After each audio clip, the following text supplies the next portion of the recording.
নতুন সরকারের বাজেট অধিবেশন হতে যাচ্ছে। তো সরকারের অর্থ বছরের এই বাজেটকে কেন্দ্র করে সার্বিকভাবেই জনগণের প্রত্যাশা থাকে যে এটা জনবান্ধব একটা বাজেট তৈরি হোক। তো আমরাও মনে করতেছি যে বাংলাদেশের সাস্টেইনেবল ডেভেলপমেন্টের জন্য, টেকসই উন্নয়নের জন্য বাজেটটা তৈরি হোক। বিশেষ করে এটা নিম্ন আয়ের মানুষের জন্য, সাধারণ জনগণের বেঁচে থাকার জন্য, মানুষের মৌলিক চাহিদা পূরণের উদ্দেশ্যকে সামনে রেখে যাতে এই বাজেটটি প্রণয়ন হয়, সেটাই আমরা আশা করি। বিগত সরকারের আমলে বাজেটে আমরা খেয়াল করেছি যে বড় বড় প্রকল্প বিশেষ করে সরকার হাতে নিয়েছিল। হ্যাঁ, তো সেই মেগা প্রজেক্ট ছিল বাজেটের বড় একটা অংশ।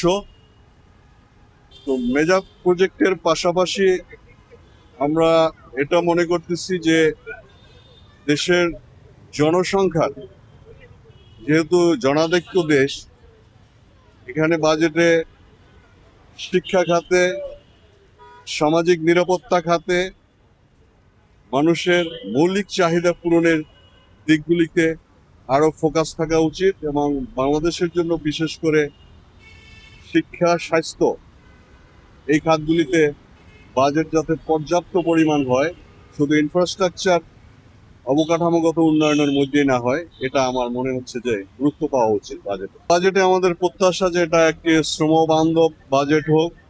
বিশেষ করে বাংলাদেশের 7 কোটি শ্রমিক, এই শ্রমিকদের কথা মাথায় রেখে সরকার শ্রমিক বান্ধব একটা বাজেট তৈরি করবে।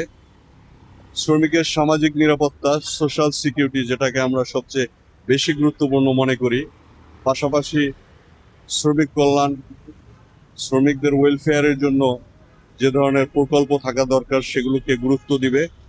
সর্বোপরি এটা একটা শ্রমিক বান্ধব বাজেট হলো। যে মুদ্রাস্ফীতির যে অবস্থা বাংলাদেশে, হ্যাঁ, তো সাধারণ বা নিম্ন আয়ের মানুষের জন্য দিন দিন তাদের মৌলিক চাহিদা পূরণের ক্ষেত্রটা খুব সংকীর্ণ হয়ে যাচ্ছে। বাজেটে এই প্রত্যাশাটা থাকলেও স্বাভাবিকভাবে দ্রব্য মূল্যের ঊর্ধ্বগতির কারণে সাধারণ মানুষের জীবন জীবিকা খুবই কঠিন একটা সময় পার করতেছে। এটা বাজেটে খুবই, অর্থাৎ মৌলিক যে চাহিদাগুলি রয়েছে আমাদের মানুষের বেঁচে থাকার জন্য, যে নিত্য প্রয়োজনীয় জিনিসগুলি রয়েছে, সেই জিনিসগুলি যাতে আরো সহজলভ্য হয়।